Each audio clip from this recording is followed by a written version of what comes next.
الحمد لله نحمده ونستعينه ونستغفره ونؤمن به ونتوكل عليه ونعوذ بالله من شرور أنفسنا وسيئات أعمالنا من يهده الله فلا مضل له ومن يضلل فلا هادي له أشهد أن لا إله إلا الله وحده لا شريك له وأشهد أن محمدا عبده ورسوله أما بعد فإن خير الحديث كتاب الله وخير الهدي هدي محمد صلى الله عليه وسلم ألا إن شر الأمور محدثاتها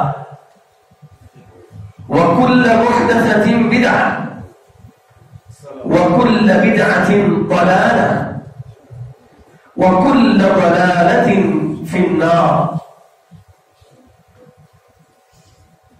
اللهم انفعنا بما علمتنا وعلمنا ما ينفعنا وزدنا علما. رب اشرح لي صدري ويسر لي أمري واحلل عقدة من لساني يفقه قولي. أعوذ بالله السميع العليم من الشيطان الرجيم. بسم الله الرحمن الرحيم. يا أيها الذين آمنوا كتب عليكم الصيام كما كتب على الذين من قبلكم لعلكم تتقون.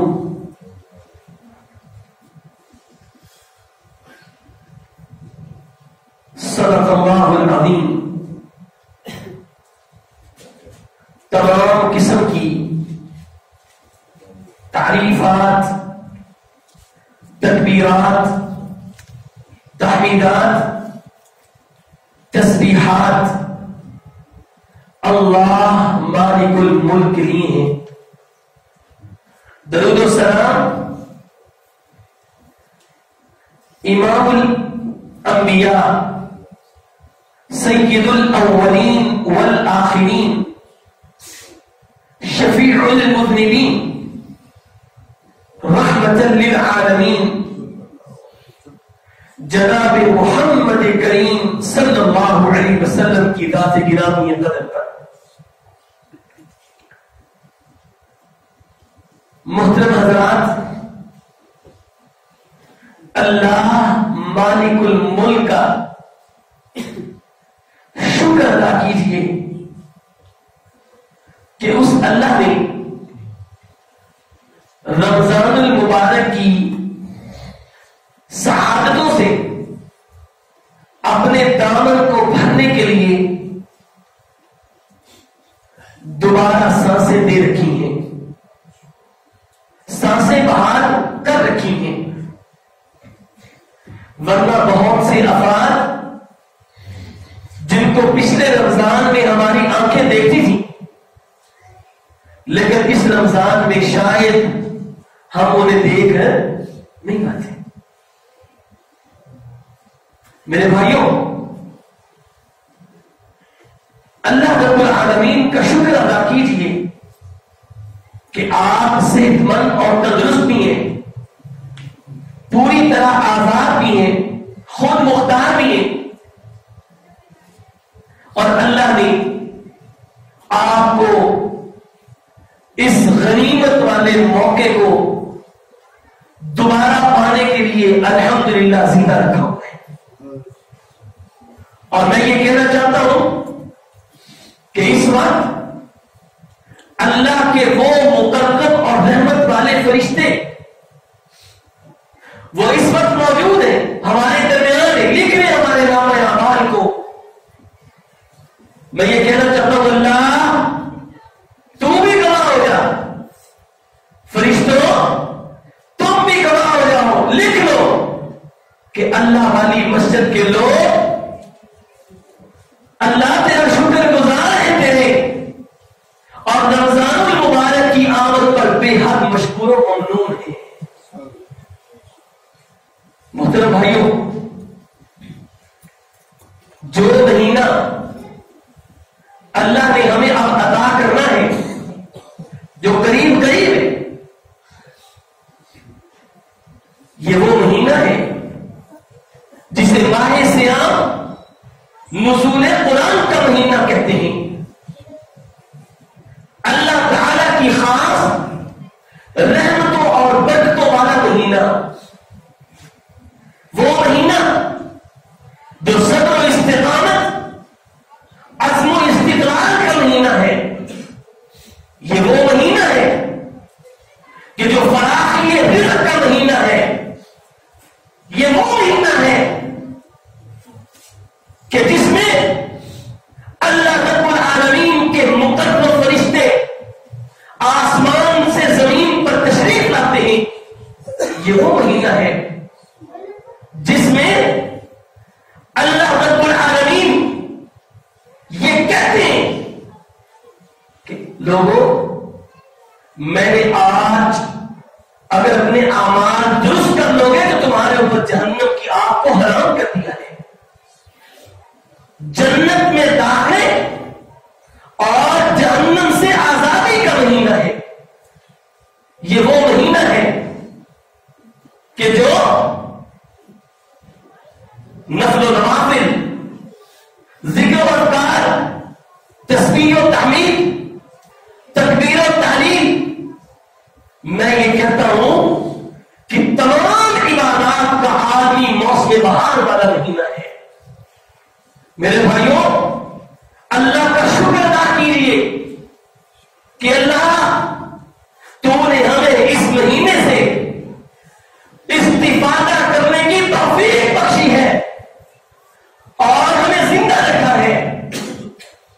اور دعا کیجیے، وہ تو خوش نصیب ہوگا جو اپنے ایمان اور اپنے تقوی کی بنیاد پر، اللہ سے ڈرنے کی بنیاد پر اس مہینے میں خیرات اور برکات، فیوز اور اللہ رب العالمین کی رضامندی اس کو اپنی جھولی میں ڈال لے گا، اور جو محروم ہو گیا، دنیا ساری ایک طرف ہو جائے لیکن اس کی محرومی کا ازالہ کر سکتی نہیں۔ کیوں؟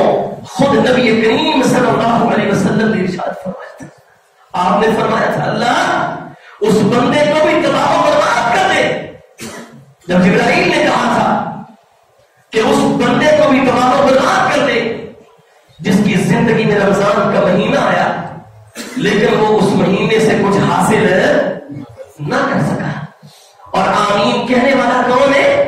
محمد الرسول اللہ صلی اللہ علیہ وسلم ہیں، جن کی بات بھی سچی، جن کا عمل بھی سچا، جن کا قول بھی سچا، جن کا فعل بھی سچا، سچوں کے سچے کہہ رہے ہیں آمین۔ اللہ ایسے ہی ہو کہ جو بندہ رمضان المبارک کے مہینے میں فائدہ نہ اٹھا پائے اللہ اسے تباہ و برباد کر دے۔ اللہ ہمیں ان لوگوں میں شامل ہے نہ کرنا، کبھی نہ کرنا ان لوگوں میں شامل۔ یہ وہ مہینہ ہے جس کے بارے میں نبی کریم صلی اللہ علیہ وسلم صحابہ سے کہا کرتے تھے، یا ایھا الناس قد جاءکم شہر رمضان، وہ میرے صحابہ تمہارے پاس رمضان المبارک کا مہینہ آ چکا ہے، وَهُوَ شَهْرٌ مُبَارَكٌ، یہ وہ مہینہ ہے کہ جس میں اللہ رب العالمین کی فیوز و برکات کا نزول ہوتا ہے۔ قد جاءکم شہر رمضان وَهُوَ شَهْرٌ مُبَارَكٌ۔ میرے بھائیوں، اللہ رب العالمین سے دعا کیجیے اللہ ہمیں اس مہینے سے عبادت میں، عمل میں، تلاوت میں، قرآن میں، ذکر و اذکار میں، صدقات و خیرات میں اللہ ہمیں صحیح معنوں میں عمل کرنے کی توفیق عطا فرمائے۔ میرے بھائیوں، تاریخی اعتبار سے دیکھا جائے تو یہ مہینہ بڑی اہمیت کا حامل ہے، تاریخی اعتبار سے بھی ہماری اسلامی تاریخ کے بہت سارے کام اس رمضان المبارک کے مہینے کے ساتھ جڑے ہوئے. مثال کے طور پر سب سے پہلا جو سریہ، جسے سریہ سیف البحر کہتے ہیں، سب سے پہلا سریہ جس میں اللہ کے نبی نے خود شرکت نہیں کی لیکن صحابہ کو جہاد کے لیے بھیجا، اس سریہ کو سریہ سیف البحر کہتے ہیں.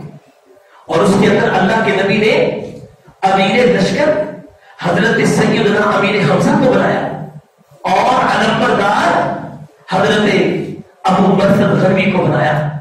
اسلام کا پہلا سریہ وہ بھی رمضان المبارک کے مہینے میں ہوا. اور اسی طرح یہ وہ مہینہ ہے کہ جس میں غزوہ بدر، حق و باطل کا معرکہ، اسلام اور کفر کا سب سے بڑا معرکہ اسی مہینے کے اندر وجود پذیر ہوا. اور یہ وہ مہینہ ہے کہ جس میں ہم دیکھیں 8 ہجری میں اللہ کے نبی 10,000 صحابہ کرام کو لے کر مدینہ سے فتح مکہ کے لیے روانہ ہوئے. اور پھر اللہ نے اسی رمضان المبارک کے مہینے میں مسلمانوں کو، صحابہ کرام کی جہود کو اور پھر دین کے ساتھ ان کی جڑی ہوئی محنتوں کو اللہ نے قبول فرما کر عالم اسلام کو غلبہ دے دیا اور کفر کو اللہ تعالیٰ نے ذلت سے دوچار کر دیا. یہی وہ مہینہ ہے کہ جس میں پہلی وحی کا نزول ہوا.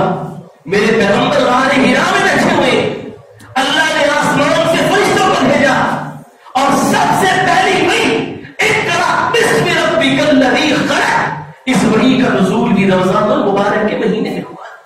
یہ وہ مہینہ ہے کہ جس میں حضرت خدیجہ الکبریٰ آپ کی سب سے باوفا اور سلیقہ شعار بھی، اس کا قبول اسلام بھی اسی مہینے میں ہوا اور وفات بھی حضرت خدیجہ الکبریٰ کی اسی مہینے میں ہوئی. یہ وہ مہینہ ہے جو تاریخی اعتبار سے ہمارے لیے بہت اہمیت کا حامل ہے. حضرت حسن بن علی رضی اللہ تعالی عنہ کی ولادت بھی اسی رمضان المبارک کے مہینے میں ہوئی. اور ان کے بعد حضرت علی المرتضی علی بن ابی طالب امیر المؤمنین رضی اللہ تعالی عنہ، ان کی شہادت 21 رمضان المبارک کو اسی مہینے میں ہوئی. یہ وہ مہینہ ہے کہ جس میں فاطمہ بنت محمد رضی اللہ تعالی عنہ، ان کی بھی وفات اسی مہینے میں ہوئی. حضرت سیدہ صفیہ رضی اللہ تعالی عنہ، میرے پیغمبر کی زوجہ، میری اور آپ کی ماں، اس کی وفات بھی اسی مہینے میں ہوئی. یہی نہیں بلکہ سیدہ عائشہ صدیقہ رضی اللہ تعالی عنہا، میری اور آپ کی ماں ام المؤمنین رضی اللہ تعالی عنہا حضرت عائشہ صدیقہ، ان کی وفات بھی اسی رمضان المبارک کے مہینے میں ہوئی. یہی نہیں بلکہ جو طارق بن زیاد تھے، جب انہوں نے ایک عیسائی خاتون کے بلانے پر لبیک کہا اور اس وقت مسلمانوں کو فتح سے ہمکنار کروایا، اسلام کی عزت کو بحال کروایا، وہ مہینہ بھی رمضان المبارک کا مہینہ تھا. یہ بڑی اہمیت کا حامل مہینہ ہے کہ جس میں تاریخی اعتبار سے بھی مسلمانوں کی بہت ساری چیزوں کا ربط اور جوڑ ہے. میرے بھائیوں، اس لیے سب سے پہلی بات، جو لوگ کہتے ہیں نہیں جی نہیں، جہاد کیا چیز ہے، جہاد کیا ہے، کچھ بھی نہیں ہے، وہ لوگ جان لیں، اللہ کی قسم اٹھا کر کہتا ہوں، اور میرے پیغمبر کے صحابہ کو دیکھو، جس وقت غزوہ بدر کا موقع ہے، میرے پیغمبر کے صحابہ روزے کی حالت میں اور رمضان المبارک کا مہینہ ہے. اس لیے میرے بھائیوں، رمضان المبارک اپنے ہر حوالے سے بڑی اہمیت کا حامل مہینہ ہے. اس کی قدر کیجیے اور اس سے استفادہ اٹھائیے. نبی کریم صلی اللہ علیہ وسلم نے فرمایا، یا ایھا الذین آمنوا، قرآن مجید فرماتا ہے یا ایھا الذین آمنوا کتب علیکم الصیام، اے ایمان والو تمہارے اوپر روزوں کو اللہ نے کیا کیا؟ فرض کیا. کما کتب علی الذین من قبلکم لعلکم تتقون. اور یہ روزے جس طرح تمہارے اوپر فرض کیے گئے اسی طرح تم سے پہلی امتوں پر بھی روزے فرض تھے. کس طرح روزے فرض تھے؟ روزے تو یہی تھے لیکن روزے کا طریقہ مختلف تھا. روزے کا طریقہ مختلف تھا. آپ اس آیت پہ غور کریں, اللہ نے کس طرح خطاب کیا؟ یا ایھا الذین آمنوا, اے ایمان والو. اور یہ کوئی خطاب چھوٹا سا نہیں ہے, یہ ذرا سمجھیں. مثال کے طور پر جب بندہ جب کوئی بادشاہ یا عمران خان اس وقت وزیر اعظم ہے, وہ کہے جی فلاں جناب غوری ٹاؤن میں ہمارے ایک بھائی امجد صاحب ہیں, ان کو بلائیں, ان سے ملاقات کرنا چاہتا ہوں, بندہ خوش ہو جاتا ہے کہ میرا نام لیا. یہ تو معمولی سی چیز نہیں ہے میرے بھائیوں. اللہ نے آپ کے ایمان کو مخاطب کر کے آپ کو مخاطب کیا ہے. یا ایھا الذین آمنوا, اے ایمان والو. ایمان کا خطاب آپ کو اللہ نے دے دیا اور آپ کے ماتھے کا جھومر بنا دیا. یا ایھا الذین آمنوا. پہلے لوگوں پر روزے فرض تھے. کس طرح فرض تھے؟ اس طرح تھے کہ مثال کے طور پر ان کا طریقہ مختلف تھا. صبح شام کو سحری کی, اگلے دن شام کو جا کر روزہ افطار کرنا ہے. یہ طریقہ ہے کہ کیا کرتے تھے کہ پہلی امتوں میں چپ کا بھی ایک روزہ تھا. وہ کیا تھا؟ انی نذرت للرحمن صوما فلن اکلم اليوم انسیا. مریم نے کہا تھا آج میں نے چپ کے روزے کی کیا رکھی ہوئی ہے؟ نیت کی ہوئی ہے, اور میرا روزہ ہے آج کے دن میں کسی سے کلام نہیں کروں گی. اسی طرح جس طرح کہ یہود حضرت موسیٰ علیہ السلام کو ماننے والے وہ فرعون سے نجات پر روزہ رکھتے تھے, اور پھر نبی کریم صلی اللہ علیہ وسلم نے فرمایا نحن احق منکم بموسیٰ, ہم موسیٰ کے زیادہ حقدار ہیں کہ ان کی نجات کی خوشی میں ہم بھی کیا رکھیں؟ روزہ رکھیں. روزے کے طریقے مختلف تھے پہلی امتوں میں, اور اللہ نے ہمارے لیے طریقہ منتخب کیا اس امت محمدیہ کے لیے. وہ اتنا بہترین, اتنا زبردست اور اتنا اعلیٰ کہ پہلی امتوں اور پہلی شریعتوں میں اس طرح کے روزے کا تصور موجود نہیں تھا. میرے بھائیوں, یہی وجہ ہے کہ اللہ رب العالمین سے یہ دعا کیجئے کہ اللہ تیرا شکر ہے تو نے دین اسلام کو عطا کیا ہے, اتنی عظیم نعمت عطا کی ہے. اور پھر اب میں جو بیان کرنا چاہ رہا ہوں وہ کیا ہے؟ روزے کی فضیلت اور اہمیت کیا ہے. روزے کی فضیلت اور اہمیت کیا ہے؟ نبی کریم صلی اللہ علیہ وسلم نے فرمایا, میں نے حدیث پڑھی ہے, اللہ کے نبی فرماتے ہیں کہ جنت میں اللہ نے اس طرح کے محلات تیار کیے ہیں کہ ان کا جو اندرونی حصہ ہے اس سے بیرونی حصہ نظر آتا ہے, اور جو بیرونی حصہ ہے اس سے اندرونی حصہ نظر آتا ہے. اتنے عمدہ اور نفیس قسم کے وہ محلات ہیں. اللہ کے نبی صلی اللہ علیہ وسلم کے پاس ایک عرابی بیٹھا ہوا تھا. وہ عرابی کہتا ہے اللہ کے نبی وہ اتنے عمدہ اور نفیس محلات اللہ کسے عطا کریں گے, وہ کسے دیں گے؟ اللہ کے نبی صلی اللہ علیہ وسلم نے فرمایا اعدها اللہ لمن اطعم الطعام وألان الكلام وتابع الصيام وصلى بالليل والناس نيام. اللہ کے نبی نے فرمایا 4 طرح کے عمل کرنے والے اللہ نے وہ جنت میں عمدہ اور نفیس قسم کے محلات ان کے لیے تیار کیے ہیں. وہ 4 کون سے؟ ان میں سے پہلا فرمایا من اطعم الطعام, جو مسکینوں کو, رشتہ داروں کو, دوست احباب کو کھانا کھلاتا ہے. اور دوسرے نمبر پر وہ